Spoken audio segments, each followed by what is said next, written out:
I believe I have the right to say my favorite Warframes in the game because I believe I've collected a lot over the course of time of me playing this game, whether that was on console when I didn't really know much but I still had frames, or on PC where now I know about everything I can get and try to share it with everybody else. Now on this I'll only do 3 of them. Just to play it safe, I'll only do 3 frames with maybe a bonus frame. I say maybe, there will be a bonus frame. So I'm sure you can guess what that bonus frame is.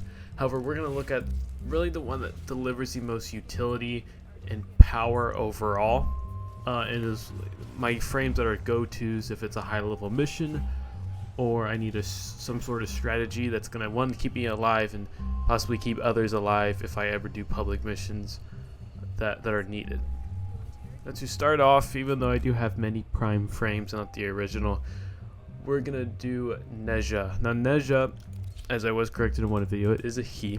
But Nezha is really that go-to frame for me just because of the Halo. Now the Halo and Firewalker are one of my favorite abilities in the game. And then once you go to upgrade, you can see the 3 different mod setups I have. There is a video to that which will be linked in the top right in that card just about now. But Firewalker and Halo were one of the basic ones that I built them around. And Halo you can take up so much damage without really noticing it at all. So you can go on these high level missions, whether that's Zerman or Kuva or anything else like that. Nezha has always been my go-to. It always can absorb a huge amount of damage while also putting out a good amount of damage with Firewalker, which not only stops the enemy from shooting you most of the time when it's on fire, but if you get a specific mod that makes it so that Firewalker kind of explodes, that's pretty good. It's pretty good. So what I like to do with Nezha is I like to do a strength setup, really, as you can see here, as well as a duration setup with the Firewalker. That is the only thing I really focus on with Nezha, like I said, is the Halo. So strength is what you're going to want on this. And the way to get Nezha, there is another video that shows that, but a way to get Nezha would be to go in your Tenno dojo in your clan. And when you do that, you would have to go into that Tenno dojo, you would have to equip or replicate the blueprint, and then once you do that and you replicate all the parts, you obviously have to build the parts and then build Nezha. Again, that will be linked in the description of this video, and a card should pop up now as well if I'm able to do that. Now another frame I would like to look at, I'm sure this list will be made fun of, sure it will be, but it would be Harrow. Just again, basing off of his survival ability, it's insane. What he could do, if you don't know what Harrow could do, is he could basically stack shields till 3,000 or so. Maybe it might be a bit more, but it's around 3,000. Alright, in this build, even though I don't really have a build set up around Harrow, he was somewhat of a beginner, or a beginning frame that I got. One of my first ones, so I didn't have all these mods by that time, and I didn't have enough platinum as I do now to upgrade it, or enough forma. Now with Harrow, what I would want to focus on is range and probably strength, possibly duration, and that is basically because of his chains, Condemn. Now what Condemn does, if you don't know, is if you cast a chain out, holds them in place, and each target that was affected gives you shield, and that is very, very useful, especially for surviving in this game. Now obviously there are some things that bypass shield, like slash damage or toxic damage or anything else of that sort, so you will have to try to work around that. Maybe build all you want on health, and then when it comes time to it, you'll be able to get a bunch of shields, so you'll be a really, really tanky frame. Now you also may want to focus on the Covenant. That is the last ability, and that's basically because it brings your crit damage up tremendously. It also does it for allies as well. You're invincible for a short amount of time, and the amount of damage you take up is the amount you'll put out to critical damages, which is fantastic. And then obviously Harrow has these 2 other abilities. One is going to just strip all of his shields away and give him actual health. So if you're ever low on health, you can use this ability. It strips your shield away and you will get health on each kill. And with this third one that you're seeing right now, what this does is this also drains your energy, not the shield, but it drains your energy, and in that you'll get a huge amount of energy with each shot. So this third ability is really just, if you're low on energy, you got it. The other kicker about Harrow that you cannot see right now is his passive ability, which you can see here if I click on abilities.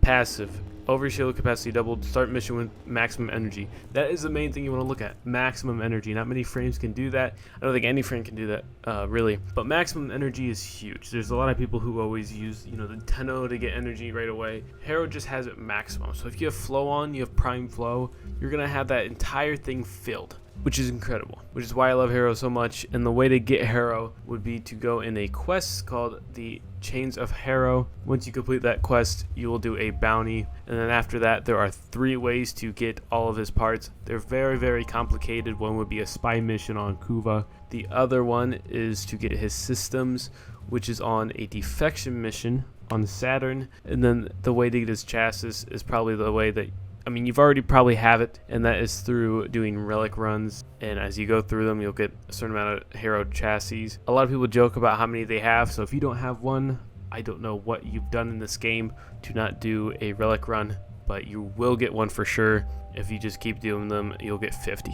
I mean, it's very common to get a Harrow chassis. Now, the third frame that we're going to look at, and again, the trend with this is survivability. Survivability is huge, especially in Warframe, especially when you're a beginner as well.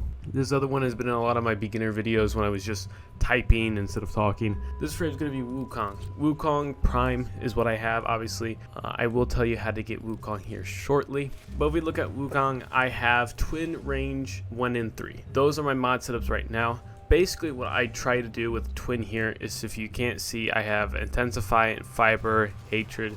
Health is huge. Health is big. My strength is big right now as well, and I have stretch to make it even and also make it a little bit longer than usual. What stretch does, or what range does, is that's going to make your twin go out farther, kill enemies farther away from you, rather than having it really close to your side and not doing much. Unless you have your melee weapon out, it has primary weapon out, or vice versa. If it was the melee weapon, it wouldn't be able to do much unless the enemy came right on you. Now, a great thing I like about Wukong is not only is he able to survive through many things. If you die, you don't fully die in the game where you have to revive. You actually get 3 immortal statuses. They each come with their own perk, either invincibility for some sort of time, or however, even without those 3 immortal tactics after you technically die, he does have a second ability, which is mostly a fog. It's called Cloud Walker, but it's really you turn into a fog or a cloud, and you go pretty fast in the air. You can go up. It's simple. But what this does is this gives you health the more you travel in it. So if you just keep going straight or left or right or wherever you want to go instead of up, this thing is going to give you health, which is amazing. So if you're low on health, and like right now Wukong has 1500, if you're low on that for some reason, just use this. It also gives it to your twin too, which is amazing. It's fantastic. I mean, I don't understand how you could die as Wukong unless you just forget how to use buttons or you're low on energy. Now, his third ability gives him extra armor, which again is great. I don't know if this gives it to his twin. I'm going to imagine it does. But when you do this ability and you have your twin out, it will have your twin do this as well. As you see right now, the twin and you are also going to get Primal Fury out and use this to spin around and then gain armor from the amount of enemies you kill. Then obviously the first ability is going to spawn your Celestial Twin. The catch about this is you cannot recast it and your twin goes away. That's not how that works. Your twin goes away when you die. So with the setup I have now, with the twin being very strong and tanky, it's hard for that twin to die. So if there is a part where I need the twin to not be there, it's a little difficult. So don't do spy missions. Recommend do not do spy missions with Wukong.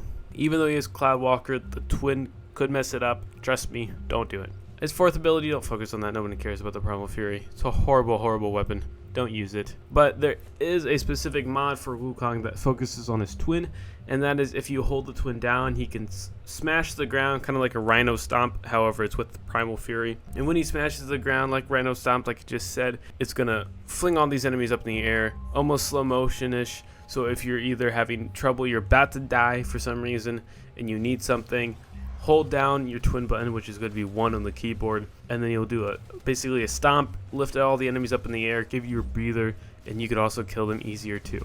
If you don't know how to get Wukong, it is in the video that I will link as well in the top and in the description. How you get that is the same way you get Nezha. You have to go into your dojo, go in the 10-0 lab, and once you're in there, you would have to replicate his blueprint and his parts and then build him. Obviously, all these frames that I mentioned also have their prime version, so if you want to go and grind them, you can't grind Wukong, sadly. You're going to have to buy them from somebody in the trade chat unless you get lucky with people and you somehow complete a whole set. That would be tremendous luck, but who knows if that's ever going to happen. If you can buy them, that's great, but the other two frames you are able to still farm as of yet. Now, the other one that I got a comment about, basically for the starter frame of this one, obviously is my channel's logo, Excalibur Umbra. I don't know what it is about Umbra, and I think it's a story. Maybe the mannerism, I don't know. Umbra's a great frame for me. I love playing Umbra. It's always fun for me. A lot of people obviously are going to say Volt's better just because it's one of the starters in people like Volt for the shield. However, Gauss beats Volt. Sorry, I know there's Volt people out there. Gauss is faster. You're not going to do anything about it. However, I will still claim the title of Excalibur being better than Volt and Mag, and Excalibur being Umbra specifically being better than both of them, obviously. In their prime versions. So if you go here and you go to upgrade, I do have a video out that shows all the mod setups I've done for Excalibur. But as you can see, I have Howl, 2, 3, 4, and Blade. Now the one thing I like about 2, 3, 4, this right here, the specific mod towards Excalibur called Furious Javelin. Now what this is once you do your third ability, the Radial Javelin, you will then give a bonus or a buff to your melee weapon. So this is great if you're trying to farm and you're trying to get XP for that melee weapon and rank it up quickly. This is going to be great for you. This is what you need to do that. To once you activate this ability, you then can use your melee weapon and then upgrade it and rank it up quicker than you ever have before with ease. So it's not going to be a crappy beginner, rank 1 weapon that doesn't cut through anything or kill any enemies at all. It's now going to have a buff, which is great. I recommend getting this mod if you can. If you don't know where it's at, it is going to be in the Arbiters of Hexus. So you can either buy it, you can buy it cheap for 10 platinum maybe. It's probably what it's going for, 10 platinum. You might be able to get it at 5. Who knows? But it usually runs around 10 to 15 with these type of mods. But if you get your hands on it, I truly recommend it if you like Excalibur Umbra and you like playing them, or you just want a good way to upgrade your melee weapon. Excalibur Umbra with Furious Javelin is a great way and is one of the ways I do it, my go-to, if I need to upgrade a melee weapon. Now going at Howl and Blade, what Blade's really doing is, yes, it's giving strength, but it's also giving a bit of range with that as well. Efficiency would probably be a big thing with this as well. I don't have that on here, obviously. But with efficiency, what that does, if you don't know, is that's going to make energy be less than what it costs usually. So with the Blade out, you're going to have a drain per second. For me, that's 3.82, and the initial cost of drain when you summon the sword. And the sword has its own thing, so you can upgrade that as well. If you want to see mine, I have crit and status. Status seems to be a lot better. You see all the green. Crit obviously is focusing on crit the most I can with a melee weapon. It has 3.8 critical multiplier instead of 2.0. However, the status, the viral effect, is pretty deadly when it's out of Blade like this. Going back to it, Howl. The reason I have it specifically on Howl, which people may find dumb, is Howl's actually very powerful. I mean, I showed it in the video of Excalibur Umbra mods. If you have this thing and you have the sword that you got with Excalibur, so there's no reason you shouldn't have this duo because they came together. And when you have that sword, you can just kill enemies very quickly, or even without the sword, you can kill them really quickly. But my point I'm trying to make with that sword is that actually makes you invisible. So when you have his go-to sword, you're going to be invisible when you do finishers on these enemies, when they're blinded, I guess, or they're stunned. But really, Howl's great for finishers. So you want to do strength and duration on Howl, and that's what I built on this, while also giving him health and shield, which I believe is the highest throughout all of these 3 setups. If you don't know how to get Excalibur Umbra, I just made a video about it, which will again be at the top right and be linked in the description. To get him, you have to do the sacrifice, which is a quest, a very good quest. I recommend just paying attention to it. Don't rush through it. It's a great quest. I love the quest. A great story along with it. But once you do that, you'll be gifted a full max rank Excalibur Umbra and the sword that I'm not going to pronounce, which is also going to come to you max rank, along with some mods, Umbra mods, 2 for the sword and 3 for your frame. Alright, and that is my video about the top 3, technically 4, but it's a bonus because people hate on them. But that is a video concluding my top 3 and go-to frames that I like to use. Obviously, if you couldn't see the theme here, it's basically about survival and tankiness. That's what I focus on in Warframe. And to the right will be a playlist of all the Warframe videos I've done on this channel. And to the left will be the most recent upload I've done. And in the middle will be the subscribe button.